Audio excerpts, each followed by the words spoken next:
দেখে নে, কুরবানিদের পরের দিনেতে লেগে যাবে না বিয়ে শাদি দাওয়াতের ধুম। অল্প একটু গোশ দিয়ে প্রায় 19-20 মানুষের জন্য বানাই ফেলতে পারো সুতো কাবাব। আসসালামু আলাইকুম। বাচ্চাকে টিফিনে দিলি যে কি খুশি হবে না। নিছি মাত্র 150 গ্রাম ছোলার ডাল, পানিতে ভিজে রেখে দিলাম 2 ঘন্টা। তারপর নিছি হাফ চা চামচের মতন জিরে, আর হাফ চা চামচেরও কম কয়দানা গোলমরিচ, হাফ চা চামচ আস্ত ধনে, নিছি বেশ 7-8টা শুকনো ঝাল, আর অল্প একটুখানি জয়ত্রী। এইবার নিচে একটা জয়ফল দাঁত দিয়ে ভেঙে নিলাম। আবার শিল নোড়া বের করবো কি করতে, ভাইবে না যাবা সত্যি করছি। জয়ফলের অর্ধেকটা নিয়ে নিলাম। তারপরে দিচ্ছি দুটো তেজপাতা। 2-4 মিনিট কড়াইয়ের পর গরম করে নিয়ে এসে ফেলাই দিচ্ছি শিলপাটার পর। একেবারে নিপিস করে গুঁড়ো করে নেব। সুন্দর করে গুঁড়ো করা হয়ে গেলে এক সাইড করে আবার উঠে রেখে দিলাম। তারপরে যে ডালটা ভিজে রাখিলাম না, সেগুলো তো ফুলে উঠিছে। এইবার নিচে 400 গ্রামের মতন হাড় ছাড়া গরুর গোশ, একটু বড় বড় পিস দেখেই নিছি। ফেলাই দিলাম এর মধ্যে সব ডালটুক। তারপরে ডালের উপরে দিয়ে দেবো ওই গুঁড়ো করা মশলাটুক। দিলাম খানিকটা নুন আর হাফ চা চামচের মতন হলদির গুঁড়ো। এইবার দিচ্ছি হাফ চা চামচ আদা বাটা, আর হাফ চা চামচেরও একটুখানি বেশি রসুন বাটা।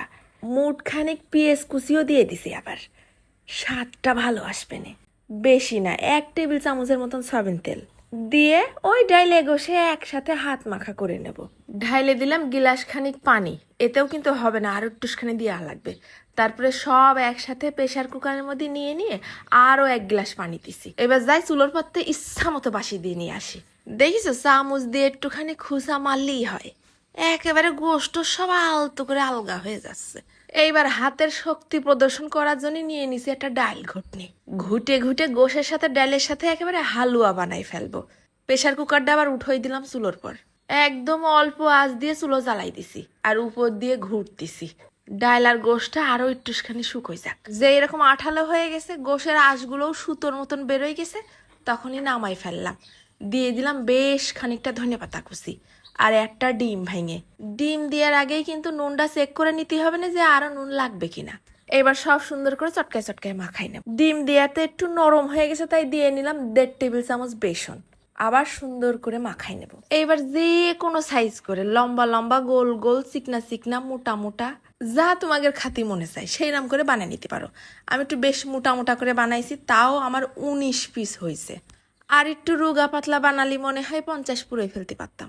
এইবার কড়াইয়ের মধ্যে ফেলাই দিছি ঘপ ঘপ করে সয়াবিন তেল। বেশ কড়া করে তেলটা গরম করে নেব। এখন সব ভাজবো না, সব ডিপে তুলে রাখিছি। আর অল্প কটা বের করে নিয়ে আইছি, সদ্য সদ্য ভাইজে খাই। মিডিয়াম আছে বেশ সময় নিয়ে মুসমুসে করে এপিট ওপিট লাল লাল করে ভাইজে নিলেই হবে না। ভাই খাবো কি, ছিঁড়ে দেখাতেই যে এত শান্তি লাগতিছে। ভাইঙে 1 পিস আবার কুট করে কামড় দিলাম। ও ভিআইপি একটা ঘিরান আসতেছে, শুধু আশ বাড়তিছে গালের মধ্যে।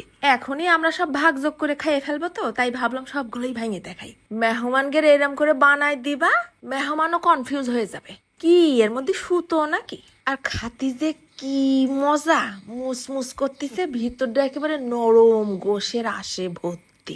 আমি তো চাবাছি আর সব ভাঙতিছি ইচ্ছা মতন। ও সেই একটা মজার কাবাব খাইলাম রে। তো আজকে আমি চলে যাচ্ছি, ধন্যবাদ।